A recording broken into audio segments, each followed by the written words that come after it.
नमस्ते दोस्तों। स्वागत है आपका अपने चैनल डेली मॉक टेस्ट में। दोस्तों, अगर आप भी राजस्थान हाई कोर्ट चतुर्थ श्रेणी यानी कि फोर्थ ग्रेड एग्जाम की तैयारी कर रहे हैं तो ये वीडियो आपके लिए बहुत ही महत्वपूर्ण होने वाला है, क्योंकि आज की इस वीडियो में हम ब्रह्मास्त्र पुस्तक का जो मॉडल पेपर नंबर 3 है उसको हल करेंगे। तो वीडियो को अंत तक जरूर देखिए, वीडियो को लाइक करें और अपने दोस्तों में शेयर करें। 2 मॉडल पेपर हमने पहले ही अपने चैनल पर अपलोड कर दिए हैं, जिसने नहीं देखा है वह जाके देख ले। और चैनल पर पहली बार हो तो चैनल को सब्सक्राइब जरूर कर ले, ताकि आने वाली एक भी वीडियो आपसे मिस ना हो। तो चलिए वीडियो को शुरू करते हैं। आज का हमारा पहला क्वेश्चन है, तेल और घी शब्द संज्ञा के किस भेद के अंतर्गत आते हैं? जातिवाचक संज्ञा, द्रव्यवाचक संज्ञा, भाववाचक संज्ञा या समूहवाचक संज्ञा? तो इसमें आपका सही आंसर हो जाएगा ऑप्शन बी, द्रव्यवाचक संज्ञा। तेल और घी में कौन सी संज्ञा है? इसमें द्रव्यवाचक संज्ञा है। और द्रव्यवाचक संज्ञा कौन सी होती है? वे शब्द जिसमें किसी द्रव्य, धातु या पदार्थ का बोध होता हो और जिन्हें हम नाप और तोल सकते हैं, उसमें हमेशा द्रव्यवाचक संज्ञा होती है। तो इसमें आपका सही आंसर हो जाएगा ऑप्शन बी। अगला क्वेश्चन है, आज के युग में भी हरिश्चंद्रों की कमी नहीं है। इस वाक्य में हरिश्चंद्रों शब्द में कौन सी संज्ञा है? व्यक्तिवाचक संज्ञा, भाववाचक संज्ञा, जातिवाचक संज्ञा या समूहवाचक संज्ञा? तो इसमें आपका सही आंसर हो जाएगा ऑप्शन सी, जातिवाचक संज्ञा। ये जो वाक्य है इसमें जो हरिश्चंद्र शब्द का प्रयोग किया गया है ये किसी व्यक्ति के लिए नहीं बल्कि पूरे वर्ग या समुदाय के लिए इसमें प्रयोग किया गया है। और जब किसी प्रसिद्ध व्यक्ति के नाम का प्रयोग उसके गुणों को बताने के लिए पूरी जाति या वर्ग के रूप में किया जाता है तो वहां पर हमेशा जातिवाचक संज्ञा होती है। तो इसमें आपका सही आंसर हो जाएगा ऑप्शन सी। अगला क्वेश्चन है, निम्नलिखित में से कौन सा शब्द व्यक्तिवाचक संज्ञा है? मिठास, पर्वत, जयपुर, सेना या लकड़ी? तो इसमें आपका सही आंसर हो जाएगा ऑप्शन सी, जयपुर। जयपुर में कौन सी संज्ञा है? इसमें व्यक्तिवाचक संज्ञा है, क्योंकि जयपुर है ये क्या है? किसी प्रसिद्ध शहर का नाम है। और जब भी किसी शहर, व्यक्ति, स्थान का नाम आता है तो वहां पर हमेशा व्यक्तिवाचक संज्ञा होती है। तो इसमें आपका सही आंसर हो जाएगा ऑप्शन सी, मिठास है ये गुणवाचक संज्ञा है। पर्वत में कौन सी होगी? जातिवाचक संज्ञा होगी, जातिवाचक संज्ञा होगी। अगर किसी विशेष पर्वत जैसे कि गुरु शिखर का नाम देते थे तो इसमें कौन सी हो जाती? इसमें फिर व्यक्तिवाचक संज्ञा होती। और सेना है इसमें कौन सी संज्ञा है? इसमें समूहवाचक संज्ञा है। तो इसमें आपका सही आंसर हो जाएगा ऑप्शन सी। और लकड़ी में भी कौन सी है? जातिवाचक संज्ञा है। अगला क्वेश्चन है, आप जैसा कहें मैं वैसा ही करूंगा। इस वाक्य में आप किस प्रकार का सर्वनाम है? उत्तम पुरुषवाचक, मध्यम पुरुषवाचक, निजवाचक या निश्चयवाचक या संबंधवाचक सर्वनाम? तो इसमें आपका सही आंसर हो जाएगा ऑप्शन बी, मध्यम पुरुषवाचक है। ये जो वाक्य है इसमें जो आप शब्द का प्रयोग हुआ है ये सामने वाले व्यक्ति को आदत देने के लिए किया गया है, इसलिए इसमें मध्यम पुरुषवाचक सर्वनाम होगा। तो इसमें आपका सही आंसर हो जाएगा ऑप्शन बी। अगला क्वेश्चन है, शायद कोई बाहर बुला रहा है। वाक्य में कोई कौन सा सर्वनाम है? अनिश्चयवाचक सर्वनाम, निश्चयवाचक सर्वनाम, प्रश्नवाचक सर्वनाम, निजवाचक सर्वनाम या संबंधवाचक सर्वनाम? तो इसमें आपका सही आंसर हो जाएगा ऑप्शन ए, अनिश्चयवाचक सर्वनाम।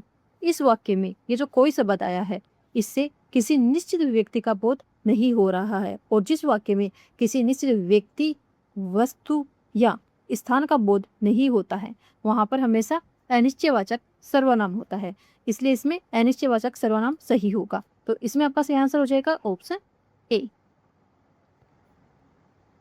अगला क्वेश्चन है, मैं अपने आप घर चला जाऊंगा। इस वाक्य में अपने आप शब्द किस सर्वनाम का भेद है?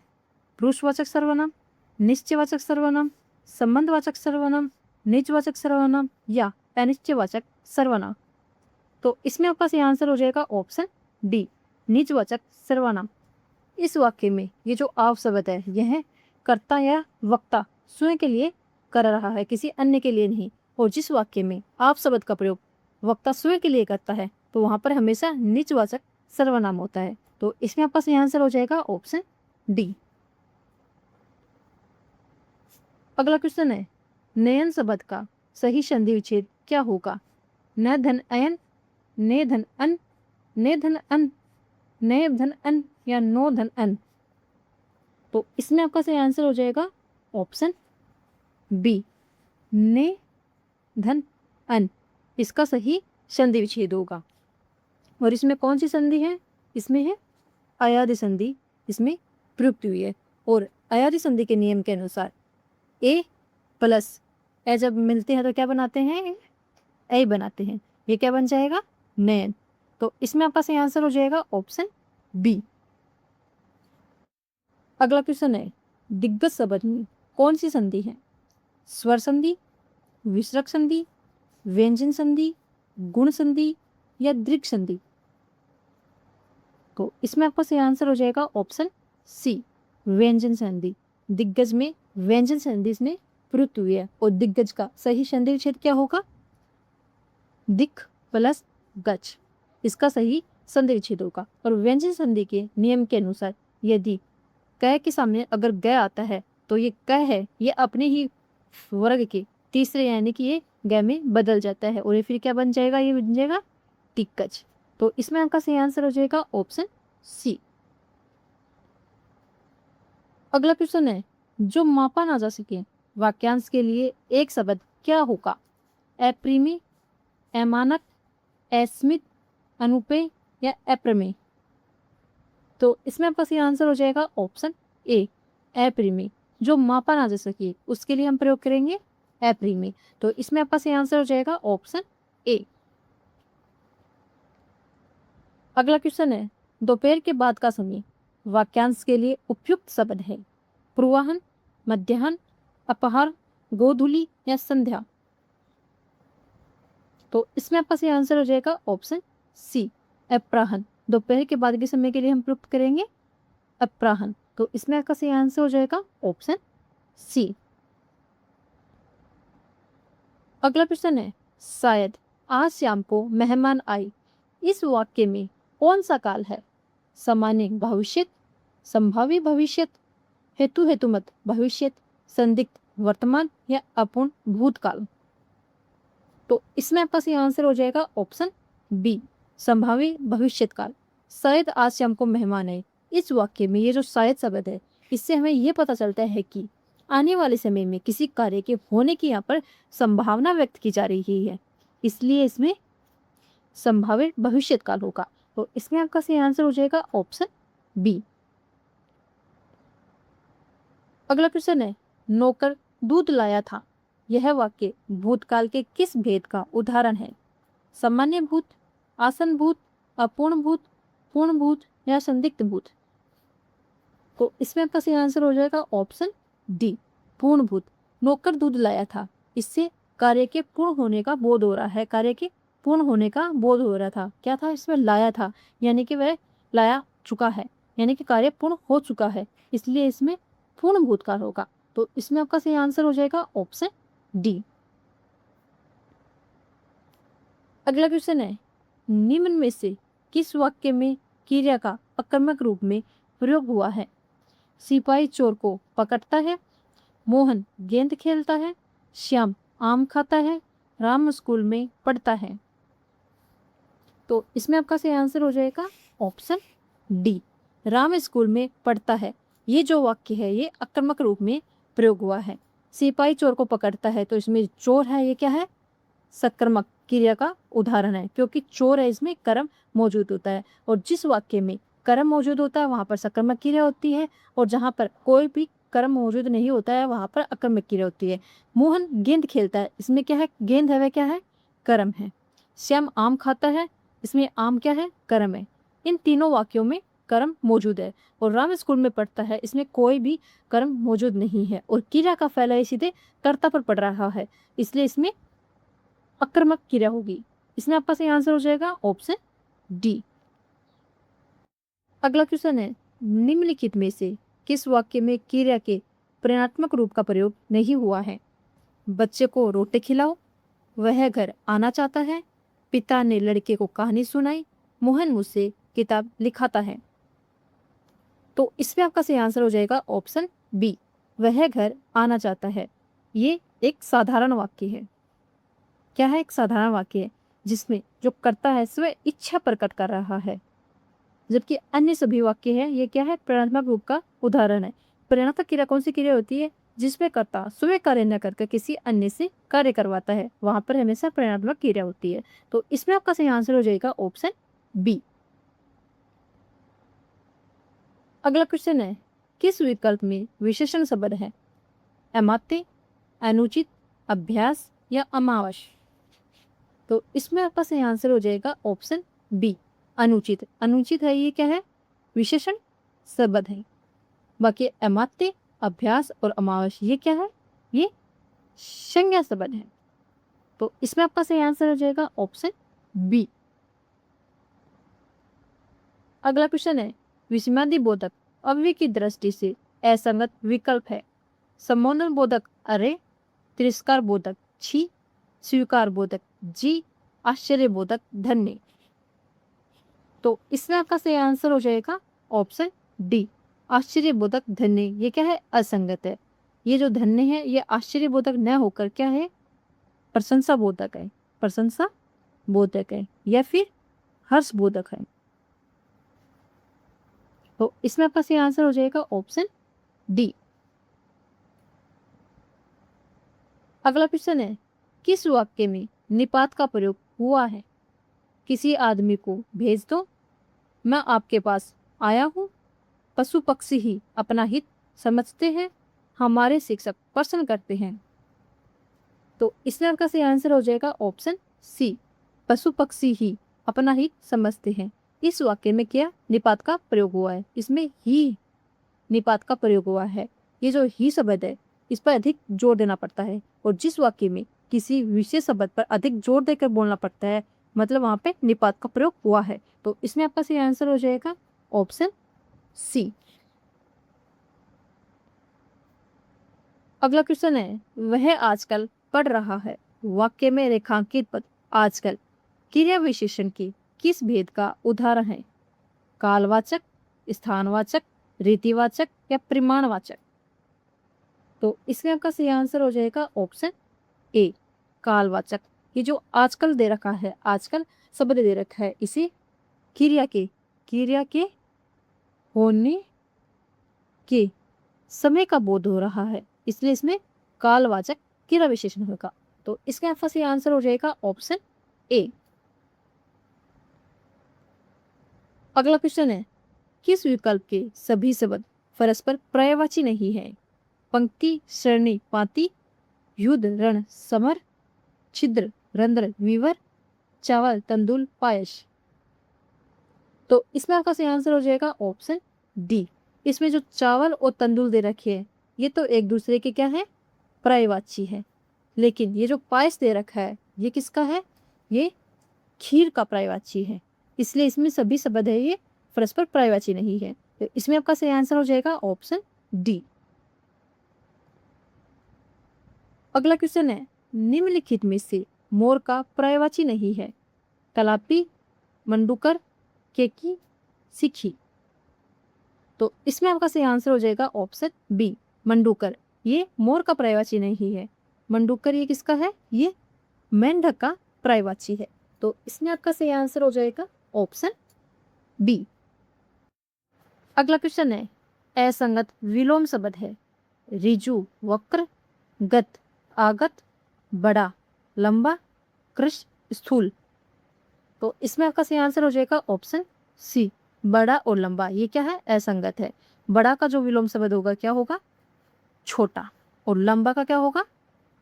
चौड़ा। और बाकी सभी ये से ही सुमिलित है। ऋजु का वक्र विलोम शब्द होता है, गत का होता है आगत और कृश का होता है स्थूल। तो इसमें आपका सही आंसर हो जाएगा ऑप्शन सी। अगला क्वेश्चन है, किस विकल्प में वाक्यांश के लिए प्रयुक्त शब्द उपयुक्त है? कामना पूरी करने वाला काम्य, करुणा का भाव कारुणिक, जिसका समय बीत गया हो कालातीत, कुछ समय के बाद कालचक्र? तो इसमें आपका सही आंसर होगा ऑप्शन सी, जिसका समय बीत गया हो उसके लिए हम कालातीत शब्द का प्रयोग करते हैं। कामना पूरी करने वाला काम में नहीं कामद होता है। करुणा का भाव या तो करुणा होगा या करुण्य होगा। तो इसमें आपका सही आंसर हो जाएगा ऑप्शन सी। अगला क्वेश्चन है, किस विकल्प में शब्द युग्म का क्रम सही अर्थ है? उदत और उदत का होगा अड़ा हुआ या थका हुआ। परिहार प्रहार का चोट या त्याग। परिणीत और प्रणीत अविवाहित निवेदन। कटिबंध या कटिबद्ध कमरबंद या तैयार। तो इसमें आपका सही आंसर हो जाएगा ऑप्शन डी, कटिबंध और कटिबद्ध। इस कटिबंध का अर्थ होता है कमरबंद और इस कटिबद्ध का अर्थ होता है तैयार। ये जो विकल्प है ये पूर्ण रूप से सही है। उदत का होता है, ये होता है थका हुआ और इस उदत का होता है अड़ा हुआ। परिहार का होता है त्याग और प्रहार का अर्थ होता है चोट। इस परिणीत का अर्थ होगा निवेदन और परिणीत का अर्थ होगा अविवाद। इस तीनों में इनके अर्थ उल्टे दे रखे हैं और इसमें ऑप्शन डी है ये सही होगा। अगला क्वेश्चन है, किस विकल्प में वाक्यांश के लिए प्रयुक्त शब्द उपयुक्त नहीं है? जिसकी रक्षा की गई हो रक्षणीय। योजना करने के योग्य योज्य। रंगमंच का पर्दा यवनिका। पूर्णिमा की रात राका। तो इसमें आपका सही आंसर हो जाएगा ऑप्शन ए, जिसकी रक्षा की गई हो वह रक्षणीय नहीं, ये क्या होगा, ये होगा रक्षित। बाकी तीनों ये सही है। योजना करने योग्य योज्य होता है। रंगमंच का पर्दा यवनिका कहलाता है और पूर्णिमा की रात इसको हम राका कहते हैं। तो इसमें आपका सही आंसर हो जाएगा ऑप्शन ए। अगला क्वेश्चन है, किस विकल्प में शब्द युग्म का क्रम से सही अर्थ नहीं है? मूल और मूल्य जड़ कीमत। सूप और सुख जो तोता। बलि और बलि उपहार बलवान। मेघ और मेध बादल यज्ञ। तो इसमें आपका सही आंसर हो जाएगा ऑप्शन बी। इसमें जो अर्थ दे रखा है ये गलत है। ये जो बड़ा छोटा सूक है इसका अर्थ होता है तोता और ये जो बड़ा सूक दे रखा है इसका अर्थ होता है जो। इसमें इनके अर्थ उल्टे दे रखे हैं। बाकी तीनों ये बिल्कुल सही सुमेलित है। तो इसमें आपका सही आंसर हो जाएगा ऑप्शन बी। अगला क्वेश्चन है, कृति और कृति शब्द युग्म का क्रमशः सही अर्थ है? चतुर कीड़ा। रचना निपुण। पुस्तक तारिका। कार्य कीट। तो इसमें आपका सही आंसर हो जाएगा ऑप्शन बी। कृति का अर्थ होता है रचना और इस कृति का अर्थ होता है निपुण। तो इसमें आपका सही आंसर हो जाएगा ऑप्शन बी। अगला क्वेश्चन है, अशुद्ध शब्द नहीं है? झोपड़ी भगीरथी विमूढ़ प्रस्ताविक। तो इसमें आपका सही आंसर हो जाएगा ऑप्शन सी। विमूढ़ है यहाँ पूर्ण रूप से शुद्ध रूप में लिखा हुआ है। ये झोपड़ी ऐसे नहीं लिखा जाएगा। झोपड़ी में सिर्फ एक ही मात्रा आती है। ये भगीरथी नहीं होता, ये होता है भागीरथी। प्रस्तावित नहीं होता, ये होता है प्रस्ताविक। तो इसमें आपका सही आंसर हो जाएगा ऑप्शन सी। अगला क्वेश्चन है, निम्नलिखित में से शुद्ध शब्द है? आशीर्वाद अक्षोहिणी दुष्कर प्रतिछाया। तो इसमें आपका सही आंसर हो जाएगा ऑप्शन बी अक्षोहिणी। ये पूर्ण रूप से शुद्ध रूप में लिखा हुआ है। आशीर्वाद ऐसे लिखा जाएगा। दुष्कर भी यहाँ पर गलत है। दुष्कर में ये वाला से आता है, ये हो जाएगा दुष्कर। और प्रतिछाया भी इसमें गलत है, इसमें आधा च आता है, ये हो जाएगा प्रतिछाया। तो इसमें आपका सही आंसर हो जाएगा ऑप्शन बी। सभी शब्द अच्छे से देख लेना, ये सभी इंपॉर्टेंट है। अगला क्वेश्चन है, अशुद्ध शब्द है? संदिग्ध स्पर्श सौराष्ट्र स्वर्णीय।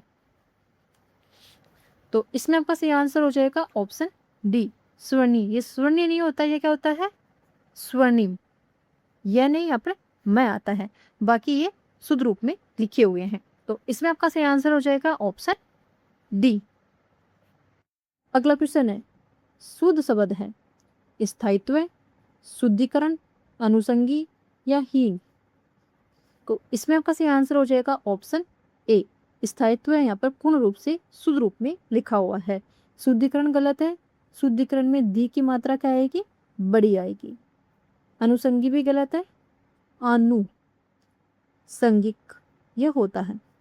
हींग भी गलत है, हींग में जो मात्रा है ये क्या आएगी, बड़ी आएगी। तो इसमें आपका सही आंसर हो जाएगा ऑप्शन ए। अगला क्वेश्चन है, निम्नलिखित में से किस विकल्प में का परसरक का प्रयोग संबंध कारक के लिए नहीं हुआ है? वह तो जन्म का भिखारी है, 5 हाथ का डंडा, 3 खंड का मकान, उसका घोड़ा दौड़ता है। तो इसमें आपका सही आंसर हो जाएगा ऑप्शन ए, वह तो जन्म का भिखारी है। जन्म का भिखारी में ये जो का परसरक है ये संबंध बताने के लिए यहाँ पर प्रयोग नहीं किया गया है। यहाँ पर जो का परसरक का प्रयोग है ये विशेषता बताने के लिए हुआ है, इसलिए इसमें संबंध कारक नहीं होगा। तो इसमें आपका सही आंसर हो जाएगा ऑप्शन ए।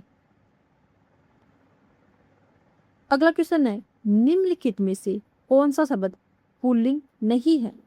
सरोवर, रायता, कटहल, सरसों। तो इसमें आपका सही आंसर हो जाएगा ऑप्शन बी, सरसों।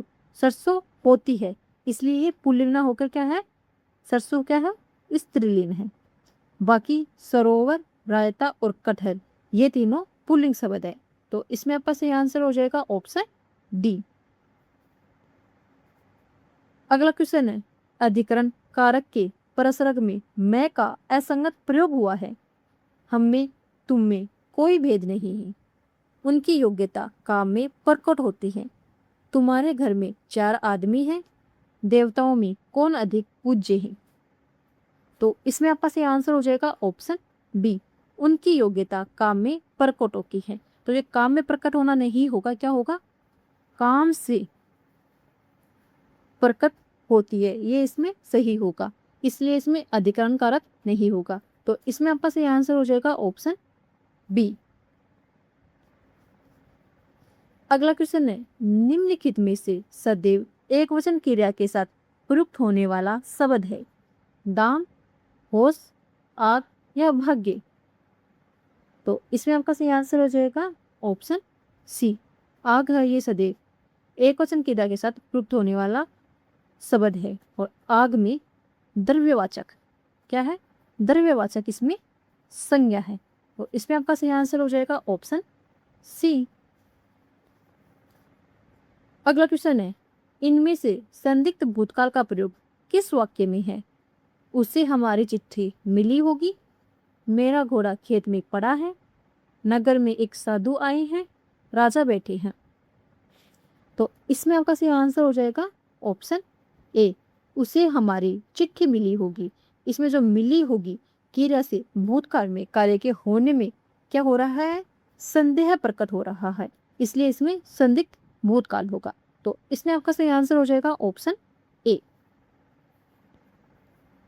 अगला क्वेश्चन है, ऐसा करो जिससे बात बन जाए, वाक्य में काल है? संभाव्य भविष्यत काल, सामान्य भविष्यत काल, सामान्य वर्तमान काल या संदिग्ध वर्तमान काल। तो इसमें आपका सही आंसर हो जाएगा ऑप्शन ए, संभाव्य भविष्यत काल।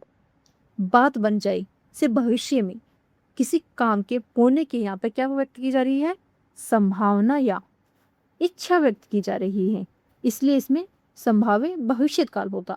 तो इसमें आपका सही आंसर हो जाएगा ऑप्शन ए। अगला क्वेश्चन है, किस विकल्प में मध्यम पुरुष का प्रयोग हुआ है?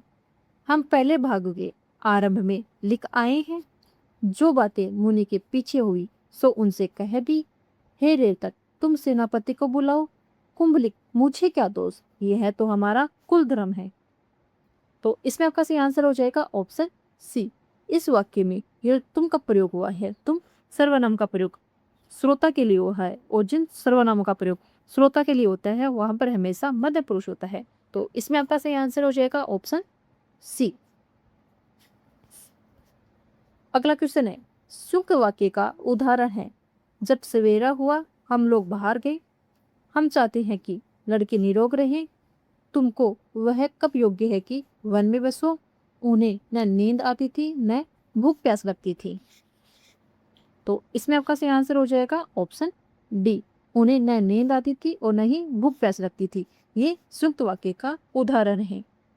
यहाँ 2 स्वतंत्र उपवाक्य को न और न संयोजक के साथ जोड़ा गया है, इसलिए इसमें संयुक्त वाक्य होगा। तो इसमें आपका सही आंसर हो जाएगा ऑप्शन डी। अगला क्वेश्चन है, मिश्र वाक्य का उदाहरण है। वहां जो कुछ देखने योग्य था मैंने सब देख लिया। मुझे उन लोगों का भेद लेना था, सो मैं वहां ठहरकर उनकी बातें सुनने लगा। आप सब प्रकार से समर्थ हैं, आप इस काम को कर सकते हैं। बात तो आप स्वतः आइए या अपने नौकर को भेजिए। तो इसमें आपका सही आंसर हो जाएगा ऑप्शन ए। वहां जो कुछ देखने योग्य था मैंने सब देख लिया। तो इसमें आपका सही आंसर हो जाएगा ऑप्शन ए। ये जो वाक्य है ये मिश्र वाक्य का उदाहरण है। किस विकल्प में शुद्ध वाक्य है? देश में सर्वत्र शांति है, यह पत्र आपके अनुसार है, एकमात्र दो उपाय हैं, वह उदास चेहरे से चल दिए। तो इसमें आपका सही आंसर हो जाएगा ऑप्शन ए। देश में सर्वत्र शांति है, यह पूर्ण रूप से शुद्ध वाक्य है। यह पत्र आपके अनुसार है, यह गलत होगा। यह पत्र आपके लिए है। एकमात्र और दो, या तो एकमात्र आएगा या दो आएगा एक साथ आना, यानी कि पुनरुक्ति संबंधी इसमें दो से। मैं उदास चेहरे से चल दिया, दिए नहीं दिया। तो इसमें आपका सही आंसर हो जाएगा ऑप्शन ए। अगला क्वेश्चन है, न जाने अब आगे चलकर क्या होगा। इस वाक्य के अंत में निम्नलिखित में से उपयुक्त विराम चिन्ह होगा। पूर्ण विराम चिन्ह, विस्मय सूचक चिन्ह, प्रश्न चिन्ह या लाघव चिन्ह। तो इसमें आपका सही आंसर हो जाएगा ऑप्शन ए, पूर्ण विराम चिन्ह। ये जो वाक्य है एक साधारण विवरणात्मक वाक्य है जिसमें अनिश्चितता का भाव है, इसमें कोई प्रश्न नहीं पूछा गया है, इसलिए इसमें पूर्णवाचक चिन्ह का प्रयोग होगा। तो इसमें आपका सही आंसर हो जाएगा ऑप्शन ए। अगला क्वेश्चन है, तालू में दांत जमना मुहावरे का निकटतम अर्थ है। उपहास होना, दुर्दशा के लक्षण प्रकट होना, रोब दिखाना या क्रोध में चूर होना। तो इसमें आपका सही आंसर हो जाएगा ऑप्शन बी, दुर्दशा के लक्षण प्रकट होना। तालू में दांत जमना मुहावरे का सही अर्थ होगा। तो इसमें आपका सही आंसर हो जाएगा ऑप्शन बी। अगला क्वेश्चन है, कलेजा पक जाना मुहावरे का निकटतम अर्थ है। घबराहट होना, मार्मिक चोट होना, दुख सहते सहते तंग आ जाना, हृदय का निर्बल होना। तो इसमें आपका सही आंसर हो जाएगा ऑप्शन सी, दुख सहते सहते तंग आ जाना, कलेजा पक जाना मुहावरे का सही अर्थ होगा। तो इसमें आपका सही आंसर हो जाएगा ऑप्शन सी। अगला क्वेश्चन है, जमीन सख्त आसमान दूर लोकोक्ति का निम्नलिखित में से निकटतम अर्थ होगा। कड़वी बोली बोलने से लोग शत्रु हो जाते हैं, कठिन परिस्थिति में होना, धन के अभाव में व्यक्ति का सम्मान नहीं होता, सुख और दुख सब जगह होते हैं। तो इसमें आपका सही आंसर हो जाएगा ऑप्शन बी, कठिन परिस्थिति में होना। जमीन सख्त आसमान दूर लोकोक्ति का सही अर्थ होगा। तो इसमें आपका सही आंसर हो जाएगा ऑप्शन बी। अगला प्रश्न है, निम्नलिखित में से किस विकल्प में त्रुटिपूर्ण संधि विच्छेद है। व्याप्त विधन आप्त, पितृछाया पितृधन इच्छा, उपेक्षा उपधन इच्छा, लघुर्मी लघु प्लस उर्मी। तो इसमें आपका सही आंसर हो जाएगा ऑप्शन बी, पितृछाया। इसका जो संधि विच्छेद है ये असंगत है, इसका सही संधि विच्छेद होगा पितृ धन इच्छा। इसका सही संधि विच्छेद होगा जहां पर री प्लस ई मिलकर क्या बनाएगी री, और इसमें यण संधि प्रयुक्त हुई है। तो इसमें आपका सही आंसर हो जाएगा ऑप्शन बी। बाकी सभी ये शुद्ध संधि विच्छेद हैं। अगला क्वेश्चन है, संधि विच्छेद की दृष्टि से सही नहीं है। कटुक्ति कटुधन उक्ति, शीतोषण शीतधन उष्ण, भारतेंदु भारतधन इंदु, यद्यपि यदि धन अपि। तो इसमें आपका सही आंसर हो जाएगा ऑप्शन बी, शीतोषण। शीतोषण का संधि विच्छेद होगा वह क्या होगा शीत धन उष्ण, इसमें छोटा ऊ आएगा। तो इसमें आपका सही आंसर हो जाएगा ऑप्शन बी। मुझे ई प्लस ओ मिलकर क्या बनाएंगे ओ, और इसमें कौन सी संधि है इसमें गुण संधि प्रयुक्त हुई है। तो इसमें आपका सही आंसर हो जाएगा ऑप्शन बी। अगला क्वेश्चन है, संधि से निर्मित गलत शब्द है। गिरिधन इंद्र गिरिंद्र, सवधन ईर सवेर, रेखाधन अंश रेखांश, देवी धन इच्छा देवीच्छा। तो इसमें आपका सही आंसर हो जाएगा ऑप्शन बी, सवधन ईर, ये सवेर बनेगा। इसमें वह पर 2 मात्रा आएगी, बाकी सभी ये बिल्कुल सही है। तो इसमें आपका सही आंसर हो जाएगा ऑप्शन बी। अगला क्वेश्चन है, किस विकल्प के सभी शब्द अव्ययी समास के उदाहरण हैं? यथासंभव पूर्वकाल, पंचवटी हाथों हाथ, पल पल प्रतिदिन, व्यर्थ प्रतिबिंब। तो इसका आपका सही आंसर हो जाएगा ऑप्शन सी, पल पल और प्रतिदिन। इन दोनों शब्दों में अविभावी समास है। पल पल ये शब्द का पुनरुक्ति हुई है, यहाँ पर पुनरुक्ति है, और यहाँ पर प्रतिदिन, यहाँ पर प्रति इसमें उपसर्ग लगा हुआ है। शब्दों की पुनरावृत्ति या उपसर्ग जो प्रयोग होता है वहां पर हमेशा अव्ययी समास होता है। यहाँ पर पूर्व काल दे रखा है, पूर्व काल में कौन सा है, इसमें कर्मधारय समास है। और यहाँ पर पंचवटी दे रखा है, यानी कि 5 वटों का समूह, यानी कि यहाँ पर द्विगु समास होगा। तो इसमें आपका सही आंसर हो जाएगा ऑप्शन सी। अगला क्वेश्चन है, निम्न में से भाववाचक संज्ञा है? कुटुंब, धातु, नींद, भारतेंदु। तो इसमें आपका सही आंसर हो जाएगा ऑप्शन सी, नींद। नींद है ये एक भाववाचक संज्ञा है। नींद एक मानसिक या शारीरिक अवस्था या भाव का नाम है जिससे छुआ नहीं जा सकता, केवल महसूस किया जाता है। और जिन संज्ञा शब्दों को छुआ नहीं जाता, केवल महसूस किया जाता है, वहां पर हमेशा भाववाचक संज्ञा होती है। तो इसमें आपका सही आंसर हो जाएगा ऑप्शन सी। अगला क्वेश्चन है, सर्वनाम से निर्मित संज्ञा शब्दों का समूह है? दोस्ती धिक्कार, ऊंचा तसीला, दूरस्थ बुराई, स्वतः ममत्व। तो इसमें आपका सही आंसर हो जाएगा ऑप्शन डी, स्वत्व और ममत्व, ये सर्वनाम से निर्मित संज्ञा शब्द है। स्वतः में कौन सा सर्वनाम है? स्व इसमें सर्वनाम है, और ममत्व में मम सर्वनाम है। तो इसमें आपका सही आंसर हो जाएगा ऑप्शन डी। अगला क्वेश्चन है, प्रसिद्ध लोक देवी जीण माता का मुख्य मंदिर सीकर के रेवासा में स्थित है। इनके संदर्भ में कौन सा कथन पूर्णतः सत्य है? पहला कथन है, इनका लोकगीत राजस्थानी लोक साहित्य में सबसे लंबा माना जाता है। तो यह कथन बिल्कुल सत्य है। इन्हें चौहान वंशी कुल देवी और मधुमक्खी की देवी के रूप में पूजा जाता है। तो यह कथन भी बिल्कुल सही है। जीण माता के मंदिर का निर्माण राजा हटर द्वारा करवाया गया था। तो यह कथन भी बिल्कुल सही है। तो इसमें आपका सही आंसर होगा ऑप्शन डी, उपरोक्त सभी कथन इसमें सत्य हैं। अगला क्वेश्चन है, मारवाड़ क्षेत्र के लोक देवता पाबूजी महाराज के जीवन पर आधारित सुप्रसिद्ध ग्रंथ पाबू प्रकाश की रचना किसने की थी? मेहाजी बिट्ठू, आसिया मोरजी, सूर्यमल मिश्रण या कर्णीदान। तो इसमें आपका सही आंसर हो जाएगा ऑप्शन बी, आसिया मोरजी ने। पाबू प्रकाश पाबूजी महाराज के जीवन और उनके चमत्कारों और अमर शौर्य पर लिखा गया एक बेहद ही महत्वपूर्ण राजस्थानी काव्य ग्रंथ है, जिसकी रचना प्रसिद्ध चारण कवि ओसिया मोरजी ने की थी। और ये जो मेहाजी बिट्ठू है, इन्होंने किसकी रचना की थी? पाबूजी के छंद। ये भी आपको ध्यान में रखना है, पाबूजी के छंद, इसकी रचना मेहाजी बिट्ठू ने की थी। तो इसमें आपका सही आंसर हो जाएगा ऑप्शन बी। अगला क्वेश्चन है, उदयपुर के मेवाड़ स्कूल की उपशैली नाथद्वारा चित्रशैली का स्वर्णकाल किस शासक के समय को माना जाता है, जब श्रीनाथ जी की मूर्ति वृंदावन से लाकर स्थापित की गई थी? महाराणा कुंभा, महाराणा रासिंह प्रथम, महाराणा अमर सिंह या महाराणा जगत सिंह। तो इसमें आपका सही आंसर हो जाएगा ऑप्शन बी, महाराणा रासिंह प्रथम के काल को नाथद्वारा चित्रशैली का स्वर्ण काल माना जाता है, और इन्हीं के काल में श्रीनाथ जी की मूर्ति वृंदावन से लाकर स्थापित की गई थी। तो इसमें आपका सही आंसर हो जाएगा ऑप्शन बी।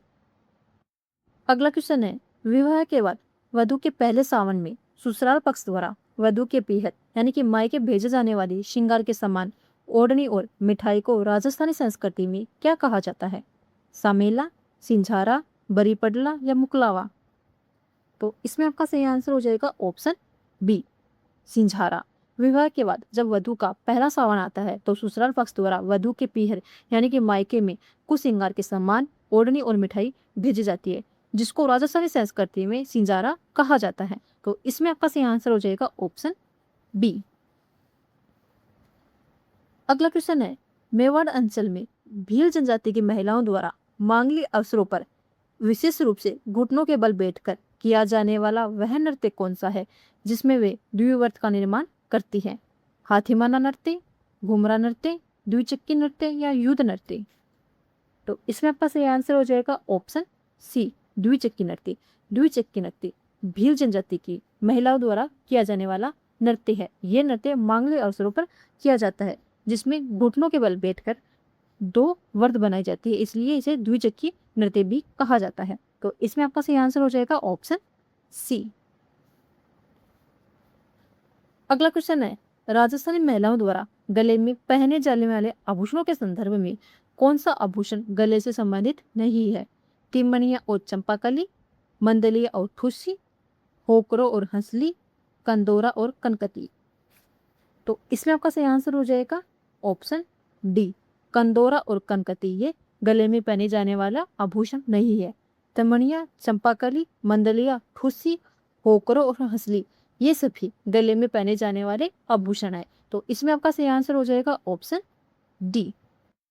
अगला क्वेश्चन है, बीकानेर के जूनागढ़ दुर्ग के मुख्य प्रवेश द्वार यानी कि सूरज पोल पर 1567 ईस्वी की चित्तौड़गढ़ के तीसरे साके में वीरता दिखाने वाले किन दो महान राजपूत योद्धाओं की गजारूढ़ यानी कि हाथी पर सवार मूर्तियां स्थापित है? गोरा और बादल, जेमल मेड़तिया और फत्ता सिसोदिया, अल्लाह और उद्दर, वीर कल्लाजी और पुंजाभीर? तो इसमें आपका सही आंसर हो जाएगा ऑप्शन बी, जेमल मेड़तिया और फत्ता सिसोदिया की गजारूढ़ हाथी पर सवार जो मूर्ति है ये बीकानेर के जूनागढ़ दुर्ग के प्रवेश द्वार यानी कि सूरज पोल पर स्थापित है। तो इसमें आपका सही आंसर हो जाएगा ऑप्शन बी। अगला क्वेश्चन है, राजस्थानी लोक कलाओं के अंतर्गत सांझी का त्योहार मुख्य रूप से किनके द्वारा मनाया जाता है, जिसमें भाद्रपद पूर्णिमा से अश्विनी अमावस्या यानी कि श्राद्ध पक्ष तक दीवारों पर गोबर और कांच से आकृतियां बनाई जाती हैं? सुहागिन महिलाओं द्वारा पति की लंबी उम्र के लिए, कुंवारी कन्याओं द्वारा अच्छे वर और घर की कामना के लिए, केवल भील जनजाति के पुरुषों द्वारा, नवविवाहित जोड़ों द्वारा सुखद दाम्पत्य जीवन के लिए? तो इसमें आपका सही आंसर हो जाएगा ऑप्शन बी, कुंवारी कन्याओं द्वारा अच्छे वर और घर की कामना के लिए किया जाता है सांझी का त्योहार। और सांझी का त्योहार है ये भाद्रपद पूर्णिमा से अश्विनी अमावस्या तक यानी श्राद्ध पक्ष तक चलता है। इसमें जो महिलाएं हैं यानी कुंवारी कन्याएं हैं ये दीवारों पर गोबर और कांच की आकृतियां बनाती है। तो इसमें आपका सही आंसर हो जाएगा ऑप्शन बी। अगला क्वेश्चन है, राजस्थानी वेशभूषा के अंतर्गत नादना क्या होता है जो आदिवासी समाज में विशेष महत्व रखता है? पुरुषों द्वारा कमर में बांधी जाने वाली लाठी, भील महिलाओं द्वारा पहने जाने वाला नीले रंग का सबसे प्राचीन घाघरा, शादी के समय दूल्हे को दी जाने वाली तलवार या ऊंट की पीठ पर कसी जाने वाली काठी? तो इसमें आपका सही आंसर हो जाएगा ऑप्शन बी, भील महिलाओं द्वारा पहने जाने वाला नीले रंग का सबसे प्राचीन घाघरा होता है उसको हम नादना के नाम से जानते हैं। तो इसमें आपका सही आंसर हो जाएगा ऑप्शन बी। अगला क्वेश्चन है, राजस्थानी लोकगीतों के अंतर्गत सुवटिया लोकगीत का संबंध किससे है और यह किस भावना को प्रकट करता है? राजपूत महिलाओं द्वारा पितृ के युद्ध से विजयी होकर लौटने पर गाए जाने वाला खुशी का गीत, भील स्त्री द्वारा परदेश गए अपने पति को तोते या सुए के माध्यम से भेजे जाने वाला विवाह संदेश गीत, फसल की कटाई के समय किसानों द्वारा गाए जाने वाला मांगलिक गीत या बच्चे के जन्म के अवसर पर गाए जाने वाला बधाई गीत? तो इसमें आपका सही आंसर हो जाएगा ऑप्शन बी, भील स्त्री द्वारा परदेश गए अपने पति को तोते यानी कि सुए के माध्यम से भेजे जाने वाला वीरा संगीत गीत होता है सुवटिया। तो इसमें आपका सही आंसर हो जाएगा ऑप्शन बी।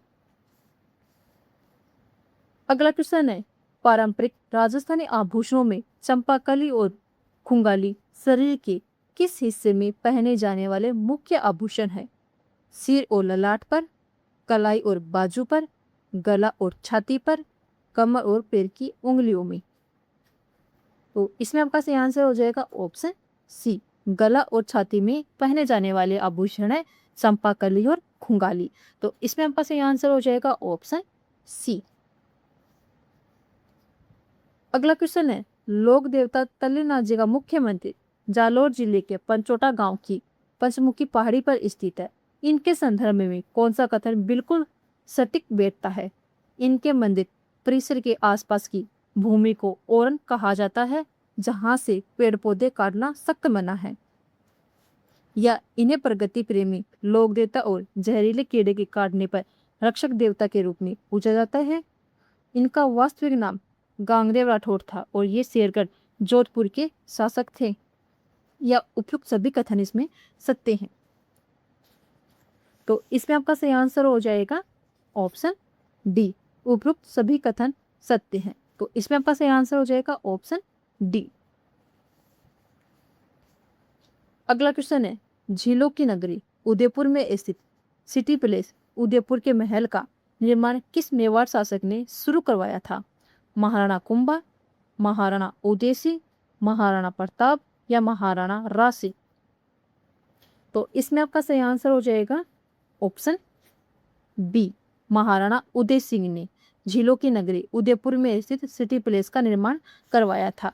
कब करवाया था? तो ये 1559 ईस्वी में करवाया था। कहाँ पर? पिछोला झील के किनारे। तो इसमें आपका सही आंसर हो जाएगा ऑप्शन बी। अगला क्वेश्चन है, रामदेवरा जैसलमेर में स्थित बाबा रामदेव जी के मुख्य मंदिर पर फहराई जाने वाली 5 रंगों की ध्वजा को स्थानीय भाषा में क्या कहा जाता है? जातरू, नेजा, पर्चा या रिख्या? तो इसमें आपका सही आंसर हो जाएगा ऑप्शन बी, नेजा। रामदेव जी जो कि जैसलमेर में स्थित है, बाबा रामदेव जी के मुख्य मंदिर पर जो फहराई जाने वाली 5 रंग की ध्वजा है उसको स्थानीय भाषा में नेजा कहा जाता है। तो इसमें आपका सही आंसर हो जाएगा ऑप्शन बी। आपको कमेंट बॉक्स में बताना है कि जातरू किसे कहा जाता है, ये भी रामदेव जी से ही संबंधित है। तो कमेंट बॉक्स में जरूर बताना। तो इसमें आपका सही आंसर हो जाएगा ऑप्शन बी। अगला क्वेश्चन है, राजस्थान का प्रसिद्ध अग्नि नृत्य किस संप्रदाय के सिद्ध पुरुषों द्वारा अंगारों के ढेर पर किया जाता है? विश्नोई संप्रदाय, जसनाथी संप्रदाय, दादू पंथ या रामस्नेही संप्रदाय? तो इसमें आपका सही आंसर हो जाएगा ऑप्शन बी, जसनाथी संप्रदाय के सिद्ध पुरुषों द्वारा अंगारों के ढेर पर किया जाता है अग्नि नृत्य। तो इसमें आपका सही आंसर हो जाएगा ऑप्शन बी। अगला क्वेश्चन है, लोक देवता मल्लीनाथ जी का सुप्रसिद्ध पशु मेला भाद्र चैत्र मास में कहाँ आयोजित होता है, जो लूनी नदी के किनारे भरता है? पर्वतसर, तिलवाड़ा, कोलूमन या पोखरण? तो इसमें आपका सही आंसर हो जाएगा ऑप्शन बी, तिलवाड़ा में आयोजित होता है मल्लीनाथ जी का पशु मेला, जो कि लूनी नदी के किनारे भरता है। तो इसमें आपका सही आंसर हो जाएगा ऑप्शन बी। अगला क्वेश्चन है, राजस्थान की सुप्रसिद्ध कावड़ कला मुख्य रूप से लकड़ी पर की जाने वाली निकासी है। इसका प्रमुख केंद्र कौन सा है? मोलेला राजसमंद, बस्सी चित्तौड़गढ़, सांगानेर जयपुर, कुंचावन? तो इसमें आपका सही आंसर हो जाएगा ऑप्शन बी, बस्सी चित्तौड़गढ़ है, ये कावड़ कला के लिए प्रसिद्ध केंद्र है। तो इसमें आपका सही आंसर हो जाएगा ऑप्शन बी। अगला क्वेश्चन है, राजस्थान के प्रसिद्ध संत दादू दयाल जी ने अपने उपदेश मुख्य रूप से किस स्थानीय बोली या भाषा में दिए थे, जिसे जयपुर और उसके आसपास के क्षेत्रों में बोला जाता है? मारवाड़ी, ढूंढाड़ी, मेवाती या बागड़ी?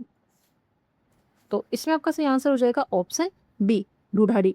ढूंढाड़ी भाषा में दिए थे दादू दयाल जी ने अपने उपदेश को। ढूंढाड़ी बोली है ये जयपुर और उसके आसपास के क्षेत्र में बोली जाती है। तो इसमें आपका सही आंसर हो जाएगा ऑप्शन बी। अगला क्वेश्चन है, राजस्थान का सुप्रसिद्ध बनेश्वर मेला, जिसे आदिवासियों का कुंभ भी कहा जाता है, डूंगरपुर जिले में किन 3 पवित्र नदियों के त्रिवेणी संगम पर आयोजित होता है? बनास, बेडस और मेनार, सोम, माही और जाखम, चंबल, बनास और सीप, लूनी, जवाई और सुकड़ी? तो इसमें आपका सही आंसर हो जाएगा ऑप्शन डी, सोम, माही और जाखम। इन तीनों नदियों के त्रिवेणी संगम पर आयोजित होता है बनेश्वर का मेला, जिसे आदिवासियों का कुंभ भी कहा जाता है।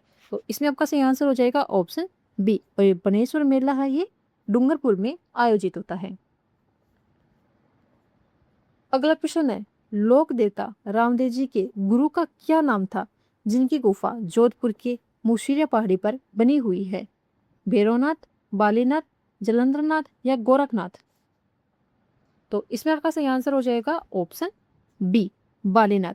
लोक देवता जो रामदेव जी है, उनके गुरु का नाम है बालीनाथ, और जिनकी गुफा जोधपुर के मुशीरिया पहाड़ी पर बनी हुई है। तो इसमें आपका सही आंसर हो जाएगा ऑप्शन बी। अगला क्वेश्चन है, राजस्थान संस्कृति के अंतर्गत मुमल किस क्षेत्र का एक अत्यंत प्रसिद्ध ऐतिहासिक प्रेम आधारित लोकगीत है? उदयपुर, जैसलमेर, हाड़ौती या अलवर? तो इसमें आपका सही आंसर हो जाएगा ऑप्शन बी, जैसलमेर का प्रसिद्ध ऐतिहासिक प्रेम आधारित गीत है मुमल। तो इसमें आपका सही आंसर हो जाएगा ऑप्शन बी। अगला क्वेश्चन है, किस सुप्रसिद्ध लोक देवी को ओसवाल समाज की कुलदेवी के रूप में पूजा जाता है, जिनका मुख्य मंदिर ओसिया जोधपुर में स्थित है? करणी माता, सचिया माता, जीण माता या आई माता? तो इसमें आपका सही आंसर हो जाएगा ऑप्शन बी, सचिया माता। सचिया माता को ओसवाल समाज की कुलदेवी माना जाता है, और सचिया माता का जो मुख्य मंदिर है ये ओसिया जोधपुर में स्थित है। तो इसमें आपका सही आंसर हो जाएगा ऑप्शन बी। अगला क्वेश्चन है, राजस्थान के किस शहर को त्योहारों और मेलों की नगरी कहा जाता है, जहाँ की बूढ़ी तीज या शतुड़ी तीज पूरे राज्य में प्रसिद्ध है? जयपुर, बूंदी, कोटा या जोधपुर? तो इसमें आपका सही आंसर हो जाएगा ऑप्शन बी, बूंदी को त्योहारों और मेलों की नगरी कहा जाता है, और बूंदी की बूढ़ी तीज यानी कि शतुड़ी तीज पूरे राज्य में प्रसिद्ध है। तो इसमें आपका सही आंसर हो जाएगा ऑप्शन बी। अगला क्वेश्चन है, राजस्थान के प्रसिद्ध हस्तशिल्प मीनाकारी का मुख्य केंद्र कौन सा शहर है, जिसमें सोने चांदी के आभूषणों पर लाल, हरे और नीले रंग भरे जाते हैं? बाड़मेर, जयपुर, नाथद्वारा या प्रतापगढ़? तो इसमें आपका सही आंसर हो जाएगा ऑप्शन बी, जयपुर। मीनाकारी का जो मुख्य केंद्र है ये जयपुर है, और मीनाकारी हस्तशिल्प में सोने चांदी के आभूषणों पर लाल और हरे और नीले रंग भरे जाते हैं। तो इसमें आपका सही आंसर हो जाएगा ऑप्शन बी। अगला क्वेश्चन है, शेखावाटी क्षेत्र में होली के दिनों में पुरुषों द्वारा घेरा बनाकर चंग बजाते हुए गाए जाने वाले प्रसिद्ध लोकगीतों को क्या कहा जाता है? लांगोरिया, धमाल, सीटड़े या ओल्लू?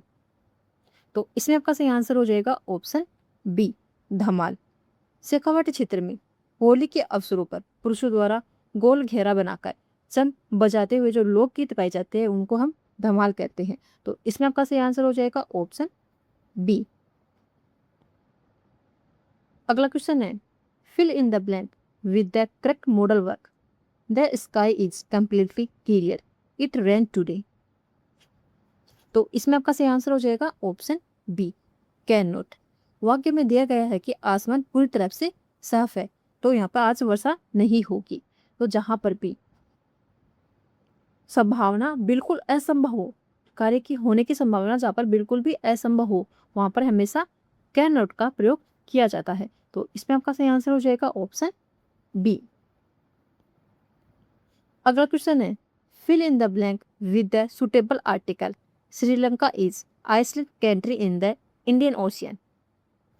तो इसमें आपका सही आंसर हो जाएगा ऑप्शन बी। यहाँ पर एन का प्रयोग होगा। क्यों होगा? क्योंकि ये जो आइसलैंड है इसमें जो पहला अक्षर है ये क्या है? आई, और उसका उच्चारण क्या है? वोवल साउंड है। वोवल साउंड आ से इसका